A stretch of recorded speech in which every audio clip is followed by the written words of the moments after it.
Good morning dear students, physics पाठशाला में आपका फिर से एक बार स्वागत है। डियर स्टूडेंट्स, आज हम एक समान विद्युत क्षेत्र में स्थित किसी द्विध्रुव पर बल तथा बल आघूर्ण पर अध्ययन करेंगे। तो मैंने क्या लिया कि माना ये जो रेड लाइंस आपको दिख रहा है, ये हमारा क्या है, विद्युत क्षेत्र है, कैपिटल ई वेक्टर, जिसकी डायरेक्शन क्या है, इस तरफ एक समान है, क्योंकि विद्युत बल रेखा एक दूसरे के क्या है, समांतर है। और समांतर के लिए मैंने कहा था यदि विद्युत बल रेखा एक दूसरे के समांतर हो तो ऑब्वियसली वहां पर विद्युत क्षेत्र हमेशा कैसा होगा, एक समान होगा, जिसका मान कितना है, कैपिटल ई वेक्टर। ओके, अब इस विद्युत क्षेत्र में मैंने एक द्विध्रुव को रखा है, ए बी को, दिख रहा है, ए बी को थीटा कोण पे रखा है। विद्युत द्विध्रुव दिख रहा है, A B minus q plus q, और बीच की दूरी कितनी है, 2a। इस द्विध्रुव को मैंने विद्युत क्षेत्र ई वेक्टर में थीटा कोण पर रखा है। तो ऑब्वियसली हम जानते हैं कि किसी भी आवेश को यदि विद्युत क्षेत्र में रखते हैं तो उस पर बल लगता है। प्लस आवेश के कारण जो बल लगेगा वो विद्युत क्षेत्र की दिशा में, और माइनस आवेश के कारण जो बल लगेगा विद्युत क्षेत्र की विपरीत दिशा में। तो देखो ये प्लस क्यू आवेश है, विद्युत क्षेत्र में रखा है, तो बल लगेगा। बल किस तरफ लगेगा, विद्युत क्षेत्र की दिशा में। तो ऑब्वियसली किस तरफ लगेगा, विद्युत क्षेत्र इस तरफ है, तो इसके कारण जो बल लगेगा वो कितना लगेगा, ये लो जी, प्लस क्यू इधर लग रहा है। और मैं बात करूं थी माइनस, इस माइनस पर बल लगेगा, और माइनस पर भाई बल का सूत्र क्या होता है, F equal to q, already पढ़ चुके हम। तो इस पर बल किस तरफ लगेगा, माइनस आवेश के कारण जो विद्युत बल लगता है सदैव विद्युत क्षेत्र की विपरीत दिशा में। विद्युत क्षेत्र इधर है, बल इधर लगेगा, इधर इस डायरेक्शन में। ये क्या लगा, माइनस क्यू।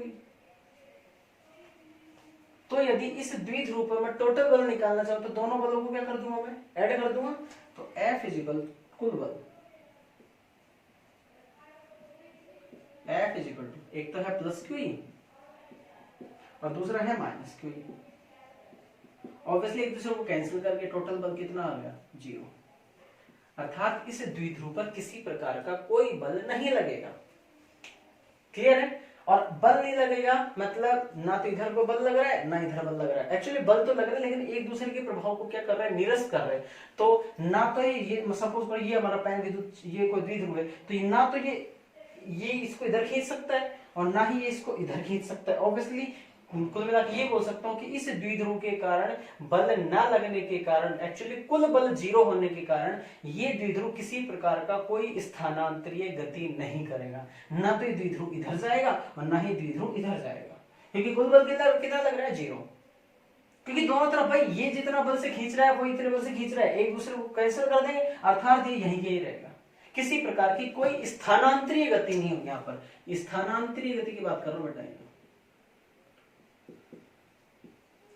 किसी प्रकार की कोई स्थानांतरीय गति नहीं होगी। लेकिन सर एक प्रॉब्लम क्या है कि इन जो बल लग रहे हैं, एक प्लस क्यू लग रहा है, एक माइनस क्यू लग रहा है, इन बलों की क्रिया रेखा अलग अलग है। ये देखो इधर लग रहा है, इधर क्रिया रेखा ये है, और ये बल इधर लग रहा है, इसकी क्रिया रेखा इधर है। क्या दोनों की क्रिया रेखा इधर है? क्रिया रेखा का मतलब क्या कह रहा हूं, सपोज करो ये कोई पॉइंट है, एक इस तरफ लग रहा है और एक इस तरफ लग रहा है, इसकी क्रिया रेखा भी यही है, और इस वाले बल की क्रिया रेखा, दोनों बलों की क्रिया रेखा क्या है, समान है। लेकिन यहाँ पर दोनों बलों की क्रिया रेखा क्या है, अलग अलग है। और क्रिया रेखा अलग अलग होने के कारण सर बल तो 0 लग रहा है, लेकिन यहाँ पर एक बल आघूर्ण कार्य करता है। याद रखना, बल आघूर्ण सदैव घूर्णन गति में लगता है। कैसे लगता है बताता हूं आपको, दोबारा बता रहा हूं। कुल बल कितना हो गया, 0, लेकिन इन बलों की जो प्लस क्यू और जो माइनस क्यू लग रहा है, इन बलों की क्रिया रेखा अलग अलग होने के कारण यहाँ पर बल तो 0 रहता है, परंतु एक बल आघूर्ण कार्य करता है। और भाई लोगों, बल आघूर्ण का सूत्र होता है, बल आघूर्ण का सूत्र होता है बल इंटू लंबवत दूरी।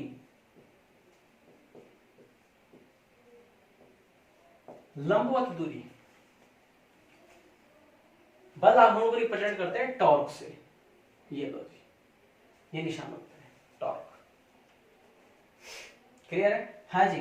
तो बल की बात करते हैं, दोनों पर बल का परिमाण होता है बेटा, ये एक्चुअली बल का परिमाण होता है, बल का परिमाण।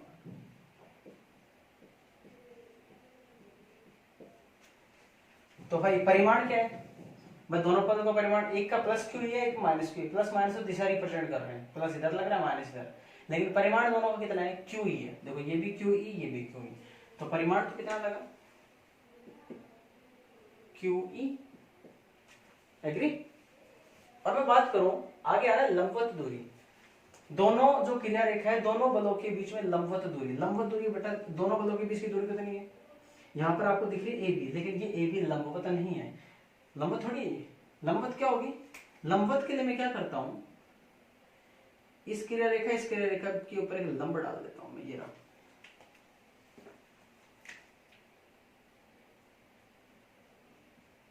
ये लो जी, इसको पॉइंट दिया मैंने C।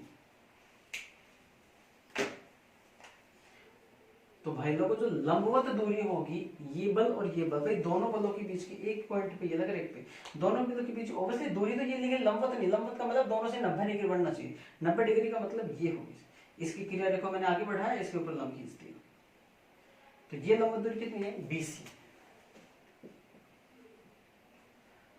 अब प्रॉब्लम ये है कि मुझे BC का मान चाहिए। त्रिभुज दिख रहा है ABC, ओके। क्योंकि त्रिभुज ABC में पाइथागोरस पर भी लगेगी, क्योंकि 90 डिग्री है, 20 का ये 90 डिग्री कौन मान रहा है? पाइथागोरस में लंब बटा इसमें लगाओ, भाई 90 के सामने क्या होता है? कर्ण, और थीटा के ये थीटा, जो थीटा के सामने क्या होगा? लंब। ये लंब और कर्ण में कौन सा रिलेशन होता है? साइन थीटा, तो इसमें साइन थीटा लगाओ।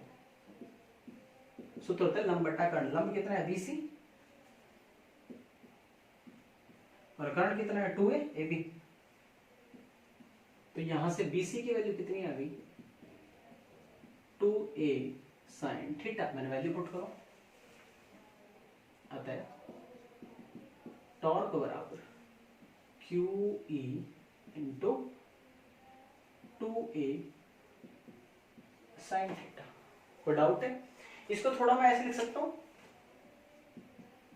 Q 2A को अंदर ले लिया ये, और क्या बचा? E sine theta. भाई लोग Q इंटू 2A कुछ नजर आ रहा है? इसे द्विध्रुव का बल, द्विध्रुव आघूर्ण, द्विध्रुव आघूर्ण का फॉर्मूला क्या होता है? आवेश इंटू बीच की दूरी। आवेश कितना है? Q, वे आवेश का परिमाण कितना है? Q, और बीच की दूरी में से कितनी है? 2A। इस सूत्र में काम आ रही है लंबवत दूरी है BC, लेकिन नॉर्मल दूरी तो दोनों के बीच की दूरी कितनी है? 2A। अर्थात चूंकि बल आघूर्ण को रिप्रेजेंट करते हैं P से, P का फॉर्मूला क्या होता है? आवेश, आवेश का परिमाण कितना है? Q, और बीच की दूरी कितनी है? 2A। अर्थात Q इंटू 2A की जगह लिख सकता हूं T। ये क्या है? द्विध्रुव आघूर्ण।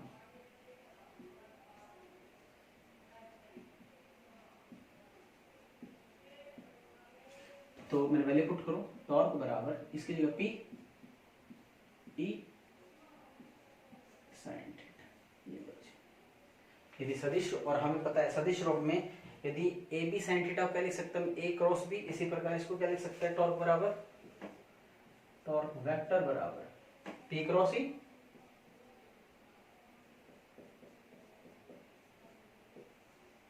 तो ये हमारा क्या हुआ? द्विध्रुव बल आघूर्ण का सूत्र, टॉर्क बराबर P साइन थीटा। द्विध्रुव आघूर्ण बराबर बल आघूर्ण इंटू विद्युत क्षेत्र, और दोनों के मध्य का कोण। कोण कौन सा है?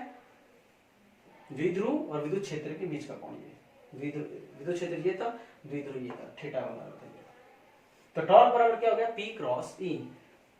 साइन से पता चल रहा है द्विध्रुव बल आघूर्ण क्या होती है? एक, हाँ बात करें, बल आघूर्ण बराबर क्या हो गया? टॉर्क बराबर P क्रॉस E। तो ये हमारा क्या? बल आघूर्ण। अब यदि इसके केस डिस्कस करें, केस की बात करें कि सपोज करो, इसमें कोई डाउट है? सिंपल रिपीट कर रहा हूं, एक बार दोबारा देख लीजिए।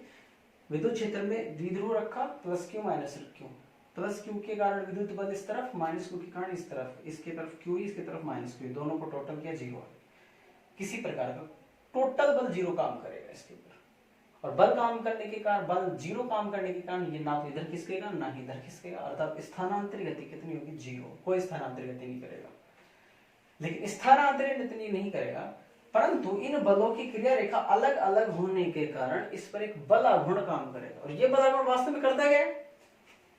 ये बल आघूर्ण इसको घुमाने का प्रयास करता है, मतलब इस तरफ, ये इसको इस तरफ लेके जाएगा और ये इसको इसके। बल आघूर्ण का काम सदैव क्या करता है? इसको घुमाने का काम करता है। घुमाने किस तरह? विद्युत क्षेत्र के समांतर लाने का प्रयास करेगा। भाई टेढ़ा रखा था ना, और जो ये इसको इधर खींचेगा, ये इसको इधर खींचेगा, तो ऑब्वियसली इसके विद्युत क्षेत्र के समांतर आ जाएगा।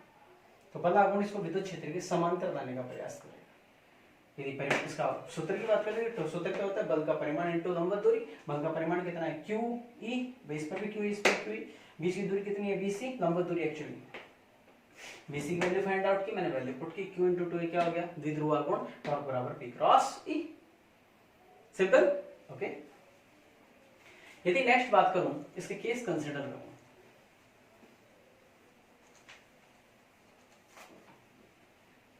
केस फर्स्ट लूं कि सर यदि सपोज करो ये थीटा बराबर 0, थीटा बराबर 0 का तात्पर्य समझना ध्यान से दे, विद्युत क्षेत्र इस तरफ था, ये द्विध्रुव था मेरा, ये तो था थीटा। थीटा 0 कब होगा, जब इसके समांतर होगा, मतलब विद्युत क्षेत्र ये है, सपोज करो इधर ई, और मैंने द्विध्रुव को भी इसके समांतर ही रख दिया ऐसे, दोनों के बीच में कितना कोण लग रहा है, 0 डिग्री लग रहा है। तो एक बात, तो क्या इस पर कोई बलागुण काम करेगा? भाई बलागुण क्या करता है, बलागुण विद्युत क्षेत्र के समांतर लाने का प्रयास करता है, लेकिन ऑलरेडी ये क्या है, समांतर है, तो क्या किसी प्रकार का बलागुण काम करेगा? मुझे तो लगता नहीं करेगा, क्योंकि ऑलरेडी क्या है, समांतर है, ये कहां जाएगा, नहीं जाएगा। सूत्र के अनुसार देख लेते हैं, सूत्र क्या है, टॉर्क बराबर पी साइन थीटा, थीटा बराबर क्या लिया, 0, तो टॉर्क बराबर पीई साइन 0, साइन 0 की वैल्यू 0, मतलब टॉर्क बराबर 0। किसी प्रकार का कोई बलागुण काम नहीं करेगा, क्योंकि ऑलरेडी क्या है, समांतर है। के सेकंड, यदि थीटा बराबर कितना हो, 90, 90 मीन्स ऐसे रखा हुआ है, विद्युत क्षेत्र इस तरफ था, द्विध्रुव ऐसे रखा हुआ है, लगाओ थीटा 90 साइन 90 का मान 1, टॉर्क बराबर क्या होगा, पी, और ये एक्चुअली क्या होगा, मैक्सिमम बलागुण लगेगा इसका। देखिए कितना लगा था, मिनिमम बलागुण। ओके, तो ये हमारा क्या था, बलागुण। बलागुण सदैव घूर्णन गति में लगता है, क्यों, मैंने देखा ना, बल स्थानांतरित गति करवा रहे थे, लेकिन बल 0 होने के कारण स्थानांतरित कितना हो गया था, 0, लेकिन यहाँ पर बलों की क्रिया रेखा लगन होने के कारण इनमें क्या हो रही है, घूर्णन गति हो रही है। बलागुण सदैव घूर्णन गति में लगता है, बलागुण सदैव किसी को घुमाने का प्रयास करता है। Okay, thank you.